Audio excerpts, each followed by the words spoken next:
नमस्कार। Planet x पर आपका स्वागत है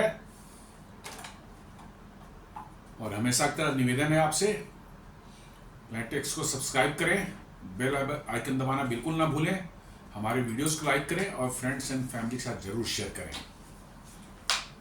दोस्तों, आज एक बहुत ही इंपॉर्टेंट न्यूज़ आ रही है। ये घटना कल होने वाली है, लेकिन इसके बारे में बड़े हलचल मचे हुए हैं, मीडियाज़ में हर जगह ये चल रही है। और वो है एक सैटेलाइट लॉन्च हो रहा है, इसरो के द्वारा लॉन्च किया जा रहा है कल शाम 5:40 पर 30 जुलाई को। तो अब कोई पूछ सकता है कि भाई सैटेलाइट तो हमेशा लॉन्च होते रहते हैं, इसमें कौन सी ऐसी क्या खास बात है कि इसके लिए इतना ज़्यादा एक्साइटमेंट है। जी हाँ दोस्तों, ये वाकई बहुत ही खास सैटेलाइट है और इस सैटेलाइट का नाम है निसार, NISAR। निसार का फुल फॉर्म में जानना चाहें तो बेसिकली जो है ये NASA and ISRO synthetic aperture radar ये है।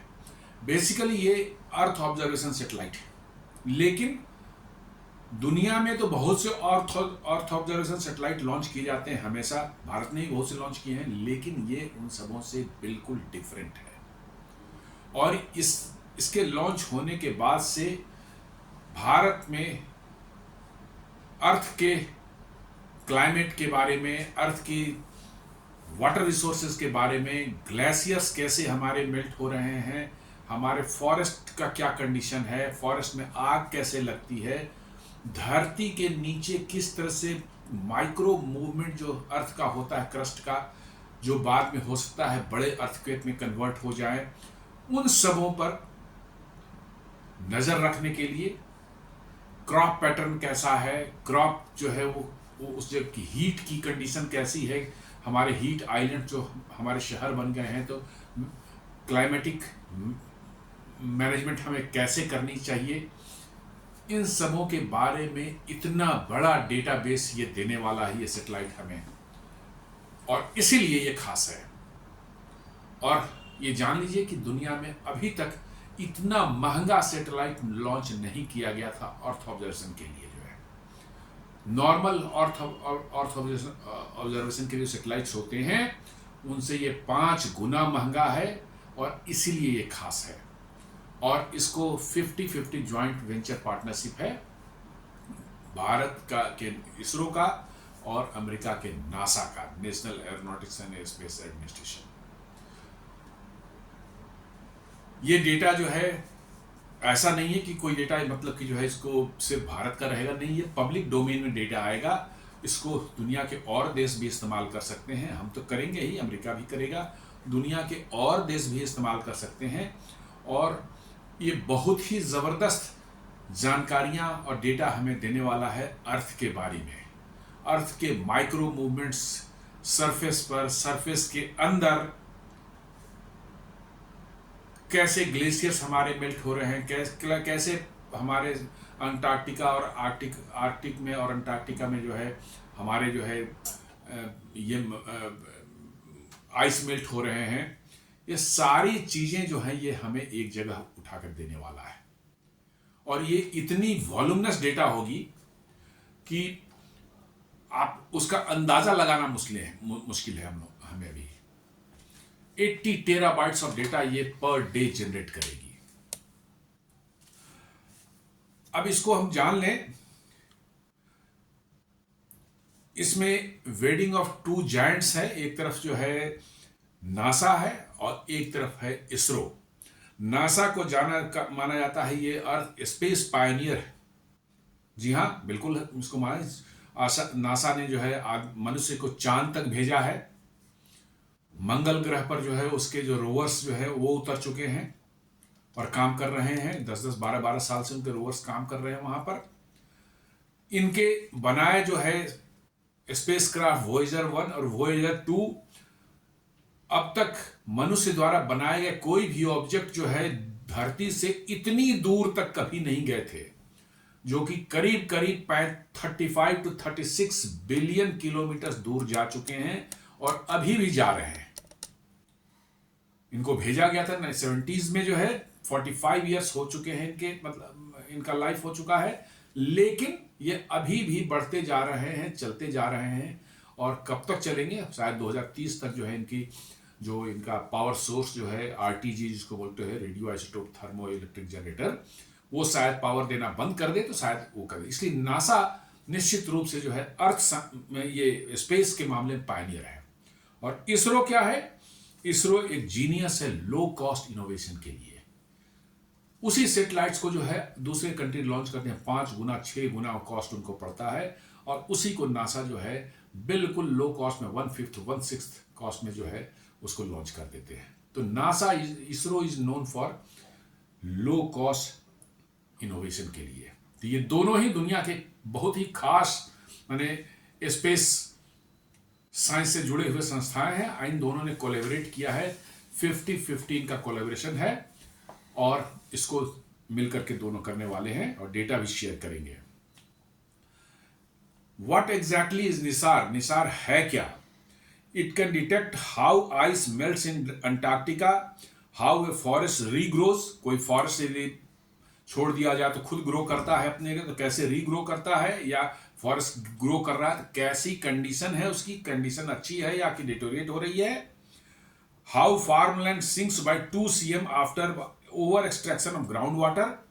बहुत ज्यादा ग्राउंड वाटर निकाला जाए तो 2 सेंटीमीटर तक जो है धरती जो है दब सकती है, वो भी ये ऑब्जर्व करेगा, और that too in real time. ये रियल टाइम सिचुएशन में ये मतलब आपको डेटा प्रोवाइड करेगा। ये कॉस्ट जो इसकी है ये है $1.2 बिलियन का। नॉर्मल किसी भी अर्थ ऑब्जर्वेशन सैटेलाइट होते हैं उनको 300 से 400 मिलियन डॉलर होते हैं। This is costing around $1.5 billion. क्यों इतना कॉस्ट है? तो इसके साथ एक 12 मीटर का गोल्ड मेश रडार एंटेना लगा हुआ है। 12 मीटर का जो है गोल्ड मेश रडार है का एंटेना है, वो गोल्ड प्लेटेड है पूरा एकदम। क्यों गोल्ड प्लेटेड है? इसलिए कि गोल्ड की इलेक्ट्रिकल कंडक्टिविटी सबसे अच्छी होती है, और ये सिग्नल में बिल्कुल भी कोई रेसिस्टेंस नहीं प्रोवाइड कर, लॉसेस सिग्नल किसमें न के बराबर होते हैं, और इसलिए जो है गोल्ड मेश रडार होने से जो है हमें सिग्नल बिल्कुल पक्का देगा, बहुत ही मतलब विदाउट एनी लॉस ये सिग्नल देगा। Antenna looks like a mining चक्र, सॉरी स्पिनिंग चक्र, इतना बड़ा है कि वो लगेगा कि जैसे घूमता हुआ चक्र है। इसमें 2 बहुत महत्वपूर्ण पेलोड लगे हुए हैं, और वो पेलोड हैं, एक तो है नासा ने जिसको बनाया है, और वो इसमें लगा हुआ है L band radar. Penetrates forest, ice and soil, मतलब सब सॉइल, जमीन के अंदर की एक्टिविटीज को मॉनिटर करने के लिए जो है ये एल बैंड रडार आएगा। क्यों एल बैंड रडार? इसलिए कि एल बैंड रडार की फ्रीक्वेंसी जो है हाई होती है, और उसकी फ्रीक्वेंसी लो होती है, और उसका बैंडविड्थ जो है वो बड़ा होता है, ज़्यादा होता है, हाई होता है। हाई बैंडविड्थ की चीज़ें जो हैं, किसी चीज़ को पेनिट्रेट करने की क्षमता उनमें, वैसे हाई बैंडविड्थ के सिग्नल जो होती है उनको पेनिट्रेट करने की क्षमता जो है, कोई दीवार हो, चाहे कोई ज़मीन के अंदर कुछ देखना हो, आइस के अंदर मतलब कि जो है आपको देखना हो, तो लोअर फ्रीक्वेंसी वाले जो है वो ज़्यादा काम करते हैं। तो एल बैंड रडार जो है ये नासा ने बना के दिया है, जो कि सब सरफेस जो है एक्टिविटीज़ को मॉनिटर करने के लिए इस्तेमाल होगा। और इसका एस बैंड रडार जो है, इसका जो है फ्रीक्वेंसी थोड़ा हायर होगा, इसलिए इसका जो है बैंडविड्थ जो है लैम्डा जो होगा, ये जो है हमारा वेवलेंथ जिसको बोलते हैं, सॉरी बैंडविड्थ नहीं, वेवलेंथ जिसको बोलते हैं, इसका वेवलेंथ जो है कम होगा, ज़्यादा होगा, चूंकि फ्रीक्वेंसी जो है कम है। सॉरी, एस बैंड रडार में फ्रीक्वेंसी जो है ज़्यादा है, इसलिए इसकी वेवलेंथ कम है, इसलिए ये धरती को पेनिट्रेट करके इसका इस्तेमाल नहीं होगा। इसका इस्तेमाल जो है हम करेंगे धरती के ऊपर वाले चीज़ों को मॉनिटर करने के लिए, हीट कितना कहीं पर है, क्लाइमेट वहाँ पर मॉइस्चर कहाँ कितना है, उस एरिया में वाटर का क्या, मॉइस्चर की कंडीशन क्या, वाटर लेवल क्या है, फॉरेस्ट कैसे हमारे दिख रहे हैं, वो डिग्रेडेड कंडीशन में है कि मतलब कि जो है ठीक हेल्दी कंडीशन में है, आपको ग्लेशियर्स जो है वो कितना पिघल रहे हैं, कितना आगे रिसीड किए हैं, कितना आगे बढ़े हैं, कितना पीछे गए, ये सारी चीज़ जो है आपको एस बैंड रडार से मिलेंगी, जो कि इसरो ने बनाया है। ये हायर फ्रिक्वेंसी वाला रडार है, और एल बैंड रडार जो नासा ने बनाया है लोअर फ्रिक्वेंसी वाला रडार है। लोअर फ्रिक्वेंसी वाला हम यूज़ करेंगे ग्राउंड के अंदर पेनिट्रेट करके इस्तेमाल करने के लिए, जो है उसको देखने के लिए, और हायर फ्रिक्वेंसी वाला ग्राउंड के ऊपर वाली चीज़ें बताएगा। इसकी ऑर्बिट यदि देखी जाए, ये 747 किलोमीटर सन सिंक्रोनस ऑर्बिट में होगा, और 12 दिन में एक साइकिल को रिपीट करेगा। सन सिंक्रोनस का ऐसे समझें कि अर्थ बीच में है, ये घूमते रहती है, और आप एक सैटेलाइट उसके पोलर डायरेक्शन में ऐसे सैटेलाइट मूव कर रही है, उसके चारों तरफ अर्थ मूव कर रही है, राइट टू लेफ्ट जो भी है, और ये उसके ऊपर घूम रहा है। तो मान ली कि एक चक्कर लगाया तब तक अर्थ घूम के दूसरे जगह, तो ये वर्चुअली पूरे धीरे धीरे धीरे धीरे करके पूरे अर्थ को स्कैन कर लेगा, और ये स्कैनिंग 12 दिन में कंप्लीट हो जाएगी एक बार, और फिर 12 दिन में दोबारा वो शुरू करेगा उस तरह से स्कैनिंग। अर्थ बीच में है, और ये उसको उसके ऊपर, इसको बोलते हैं सन सिंक्रोनस ऑर्बिट, क्योंकि ये हमेशा सैटेलाइट जो है सन को फेस करता रहेगा, उस पर कभी भी अर्थ की शैडो नहीं पड़ेगी। ऐसे आप इक्वेटर के अराउंड देंगे तो बीच बीच में जो है अर्थ की शैडोज उस पर पड़ेगी, तो आपका सैटेलाइट को पावर जनरेशन वगैरह में दिक्कत आ सकती है, उसमें पावर जनरेशन में कमी आएगी। और सन सिंक्रोनस ऑर्बिट में दिक्कत में सबसे एडवांटेज है कि आप 24 आवर्स 365 डेज जो सन को फेस कर रहे हैं, आपको कभी पावर की दिक्कत नहीं है, और प्लस आप पूरी धरती को धीरे धीरे धीरे करके एक साइकिल में स्कैन कर पा रहे हैं, जो कि उसमें पॉसिबल नहीं है। वो जिस ऑर्बिट में है बस उतने ही अपने उसी बैंड को जो है अर्थ पर जितना दूर का उसका रेंज है उतने ही को वो स्कैन कर पाएगा। इसलिए पूरी धरती को स्कैन करने का इससे जो है प्लान है, और ये 12 दिन में जो है फिर अपना सही साइकिल रिपीट करेगा, मतलब 12 दिन में फिर अपने उसी पोजीशन पर आएगा जहां से इसने शुरुआत की थी। तो ये बहुत ही स्पेशल है, और इसको लॉन्च किया जाना है। लॉन्च व्हीकल जो है वो GSLV इसरो ने बनाया है इसके लिए GSLV Mk2। ये 2000 किलो यानी 2 टन का सैटेलाइट होगा, काफ़ी भारी भरकम होगा, और इसके लिए जो है जो लॉन्च व्हीकल है वो इसरो का ही इस्तेमाल किया जा रहा है, GSLV Mk2 Mark 2। और ये श्रीहरिकोटा सतीश धवन स्पेस सेंटर से कल यानी 30 जुलाई को 5:40 पर लॉन्च होना है। Why it is called the world's costliest Earth watching mission? सबसे कॉस्टलीस्ट मिशन क्यों बोल रहे हैं अर्थ वाचिंग के लिए? जो है जैसा मैंने बताया 300 से 400 मिलियन जो है नॉर्मल अर्थ ऑब्जर्वेशन सैटेलाइट्स के पड़ते हैं खर्च। Nisar is 5 times costlier because इसमें 2 बैंड के रडार, डुअल बैंड रडार है इसमें, एल बैंड और एस बैंड, जो कि पहले कभी किसी सैटेलाइट में नहीं इस्तेमाल किए जाते थे अर्थ ऑब्जर्वेशन के लिए जो है, तो निश्चित रूप से ये महंगे होंगे। It will collect 80 terabytes of data every day. आप जस्ट समझ सकते हैं कि 80 टेराबाइट्स डेटा में आप अंदाजा लगा लें करीब करीब 16,000 आपको हाई डेफिनेशन मूवीज के बराबर हो जाएगा मोटा मोटी। और वो एकदम बिल्कुल उस डेटा को आपके लिए गोल्ड माइन है, उसमें कितनी चीजें निकल करके आएंगी प्रोसेस करने के बाद, you can't just imagine. It uses a deployable gold antenna that opens in space like a flower.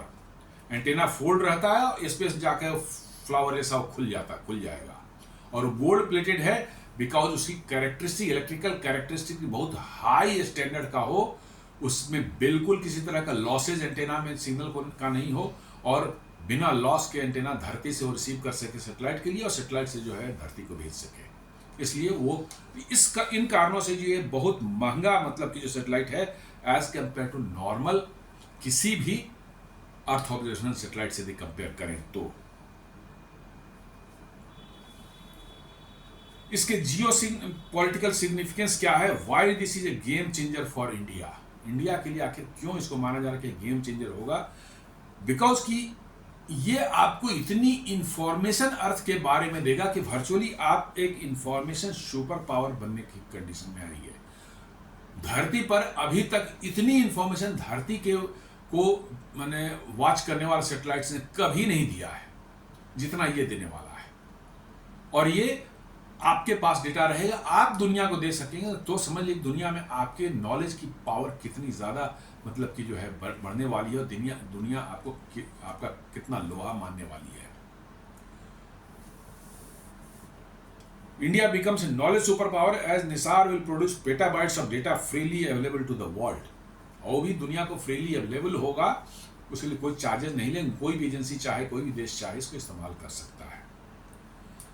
और ये गेम चेंजर भारत के लिए इसलिए भी होगा कि ये आपके डिसास्टर एनालिटिक्स में बहुत बड़ा रोल निभाने वाला है।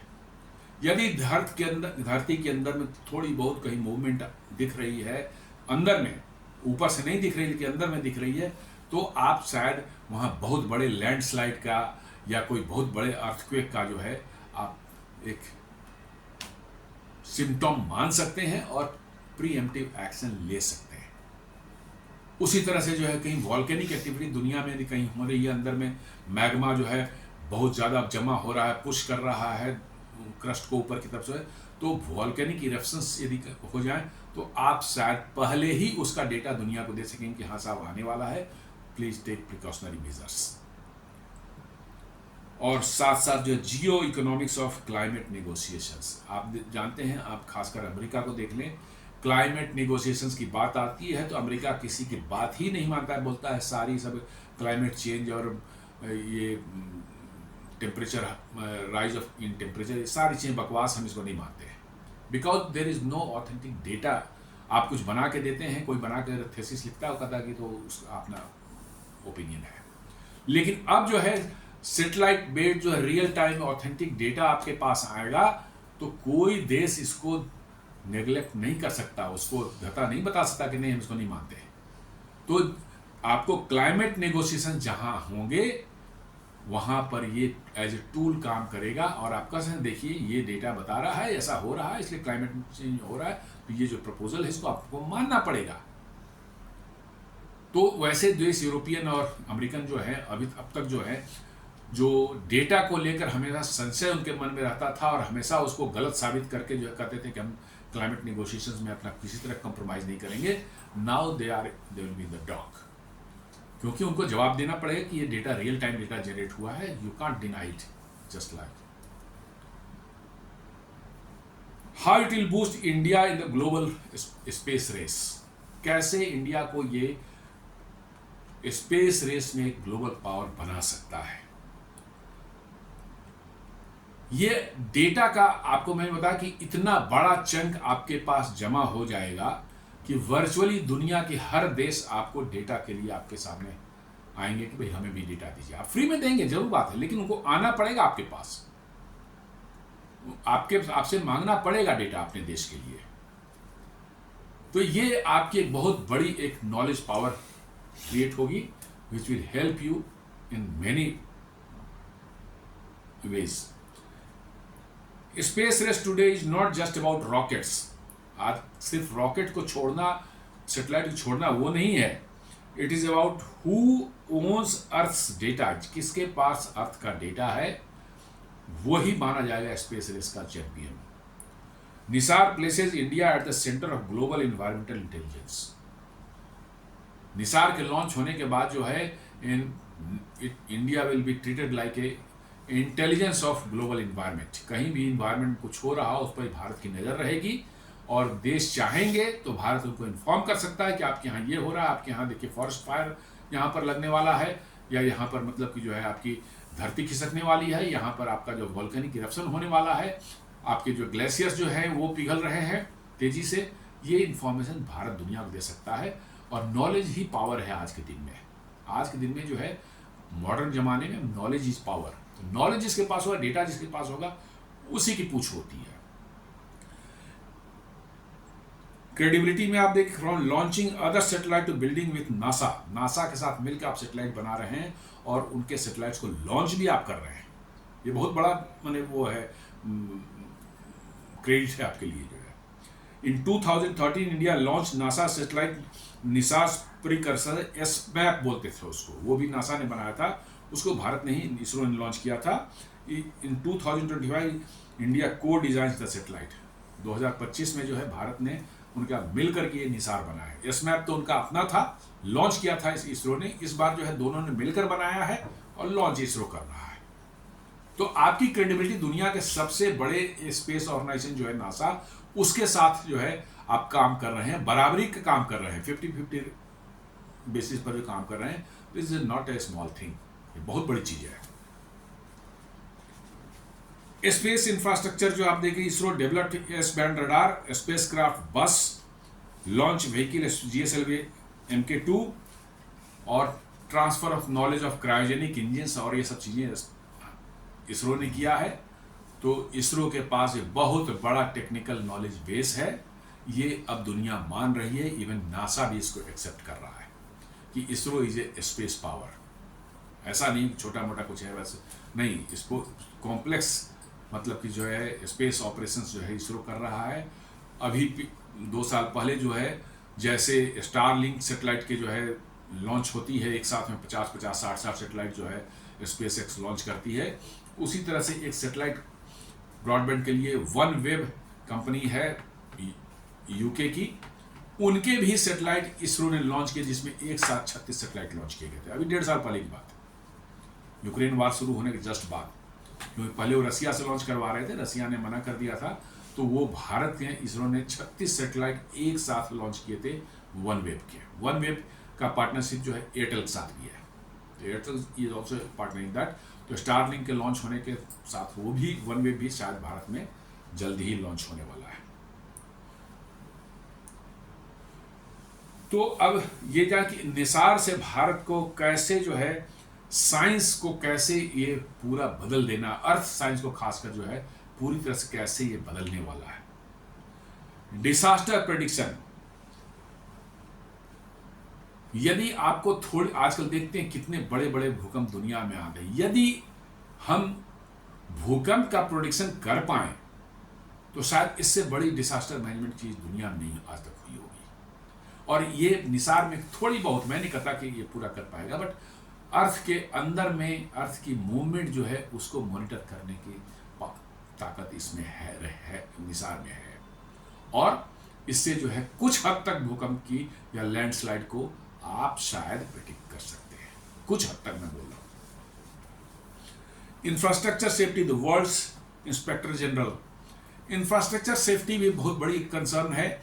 आप देखते हैं कई बार रेनी सीजन में फ्लड का सीजन होता है, हमारे डैम्स जो हैं वो क्रैक होने का संभावना है, क्रैक हो भी जाते हैं। तो निसार के थ्रू जो है आप उस डैम्स को जो है आप मॉनिटर कर सकते हैं कि डैम के स्ट्रक्चर में कोई मूवमेंट हुई है कि नहीं हुई है, क्या डैम का स्ट्रक्चर जो है कोलैप्स करने कंडीशन जा रहा है, ये थोड़ा सा भी उसमें मूवमेंट हुई है, थोड़ा सा भी बेंडिंग हुई है डैम के स्ट्रक्चर में, then you can raise an alarm कि साहब जो है वो डैम आपका टूटने वाला है, आप उसके पानी रिलीज कीजिए, उसका प्रेशर खत्म कीजिए। तो इस तरह की इंफ्रास्ट्रक्चर के चीजें जो हैं हमारी, उनको शायद हम अच्छे से जो है मॉनिटर कर पाएंगे उनका, और कोई उनको वहाँ पर किस तरह की दुर्घटना ना हो जाए उनको हम बचा सकते हैं। हमारे बड़े बड़े फैक्ट्रीज होते हैं, उनको पर भी नज़र रखी जा सकती है कि भाई यहाँ किस तरह की एक्टिविटी मतलब कि कोई अनयूजुअल है, तो उससे भी जो है आपका इंडस्ट्रियल डिसास्टर को मतलब मॉनिटर किया जा सकता है।